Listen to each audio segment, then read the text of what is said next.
அனைவருக்கும் வணக்கம். Welcome to our channel back to பாரம்பரியம்.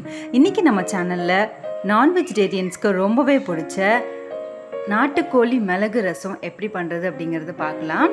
இதுக்கு நாட்டுக்கோழி 250 கிராம், மிளகு 2 ஸ்பூன், ஜீரகம், பெருஞ்சீரகம், வத்தல், பட்டை, இதெல்லாம் நான் உங்களுக்கு வறுத்து பொடி பண்ணும்போது நான் உங்களுக்கு எல்லாம் கரெக்டாக இன்க்ரீடியன்ஸ் சொல்கிறேன்.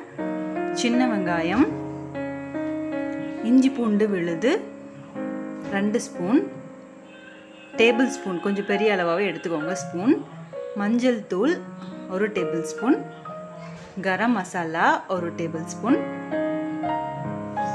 தக்காளி நல்ல மீடியம் சைஸாக 2 எடுத்திருக்கேன், கொத்தமல்லி இலை, புதினா.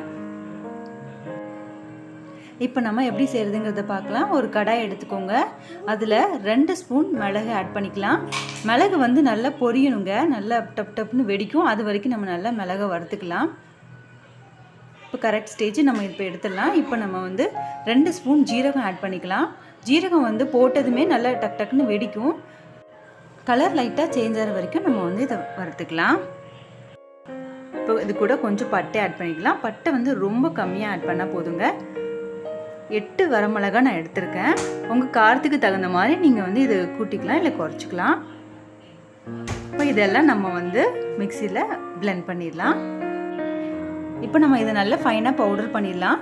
இது கூட மல்லித்தூள், தனியான்னு சொல்லுவாங்க, அந்த பவுடர் ஆட் பண்ணிக்கலாம். 1 ஸ்பூன் கரம் மசாலா ஆட் பண்ணிக்கலாம். 1 ஸ்பூன் மஞ்சள் தூள் ஆட் பண்ணிக்கலாம். ஆட் பண்ணி இன்னொரு தடவை நீங்கள் நல்லா ஃபைனாக பவுடரை அரைச்சிடுங்க. இப்போ ஒரு குக்கர் எடுத்துக்கலாம். இதில் நான் 4 ஸ்பூன் ஜிஞ்சலி ஆயில் ஆட் பண்ணியிருக்கேன், அதாவது நல்லெண்ணெய் ஆட் பண்ணியிருக்கேன். இப்போ நம்ம சின்னதாக கட் பண்ணி வச்சுருக்கிற சின்ன வெங்காயத்தை இது கூட நம்ம ஆட் பண்ணிக்கலாம். வெங்காயம் பாருங்கள் நல்லா ப்ரௌன் ஆகிடுச்சு. இப்போ நம்ம இஞ்சி பூண்டு பேஸ்ட் இது கூட ஆட் பண்ணிக்கலாம். நான் 2 டேபிள் ஸ்பூன் இஞ்சி பூண்டு பேஸ்ட் ஆட் பண்ணியிருக்கேன். அதில் நல்ல ரா ஸ்மெல் போகிற வரைக்கும் நீங்கள் நல்லா வதக்கிக்கோங்க. இப்போ நம்ம மல்லி இலை ஆட் பண்ணிக்கலாம். இப்போ இது கூட தக்காளி ஆட் பண்ணிக்கலாம். மல்லி இலை கூட புதினாவும் ஆட் பண்ணிக்கோங்க. இப்போ இது நல்லா கொஞ்சம் ஃப்ரை பண்ணிக்கோங்க. இப்போ நம்ம சிக்கன் ஆட் பண்ணிக்கலாம். சிக்கன் இதுக்கு நல்ல ஃப்ரெஷ் பீஸாக இருக்கணுன்ற அவசியம் இல்லைங்க. நம்ம நல்ல போன்ஸ் கூட நல்ல எலும்பும் இதுமா சிக்கன் பீஸுமா இருக்கிறத நம்ம இது கூட ஆட் பண்ணிக்கலாம். இப்போ நம்ம இது கூட ஏற்கனவே நம்ம ப்ரிப்பேர் பண்ணி வச்சுக்கோம்ல அந்த ஃப்ரெஷ் பவுடரை நம்ம இது கூட ஆட் பண்ணிக்கலாம். நாட்டுக்கோழியில் நிறையவே சத்து இருக்குதுங்க. ப்ராய்லர் கோழியை விட நாட்டுக்கோழி நீங்கள் அதிக அளவில் நீங்கள் உங்களுடைய ரொட்டீனில் சேர்த்துக்கோங்க. நாட்டுக்கோழியில் ப்ரோட்டீன்ஸ் நிறைய இருக்குது. நம்ம இந்த மாதிரி மிளகு ரசமாக செஞ்சு குழந்தைங்களுக்கு கொடுத்தோம் அப்படின்னா அவங்களுக்கு சளி, இருமல் அந்த மாதிரி பிரச்சனைகள்லாம் இருந்ததுன்னா உடனே க்யூர் ஆகிடும். நான் இதில் 4 கிளாஸ் தண்ணி ஆட் பண்ணியிருக்கிறேன். உப்பு தேவையான அளவு நீங்கள் ஆட் பண்ணிக்கோங்க. இப்போ நல்ல கொதி வந்துருச்சு. இந்த டைமில் நம்ம குக்கரை மூடி வச்சிடலாம். நம்ம கூட்டி வச்சுட்டு 5 விசில் வைக்கணும் ஹை ஃப்ளேமில். 10 மினிட்ஸ் லோ ஃப்ளேமில், அதாவது குறைச்சி வச்சு 10 நிமிஷம் வைக்கணும்.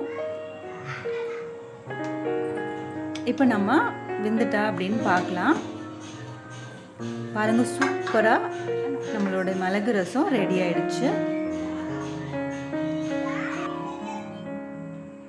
இது நீங்கள் நல்லா சுட சுட சாப்பாடில் ரைஸில் வச்சு நீங்கள் ஊற்றி சாப்பிட்டு பாருங்களேன், ரொம்பவே அருமையாக இருக்கும்.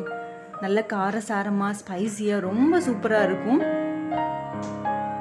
மேலே நம்ம கார்னிஷ் பண்ணுறதுக்காக கொஞ்சம் மல்லி இலை தூவிக்கலாம். அவ்வளோதாங்க, மிளகு ரசம் சூப்பராக ரெடி ஆகிடுச்சு.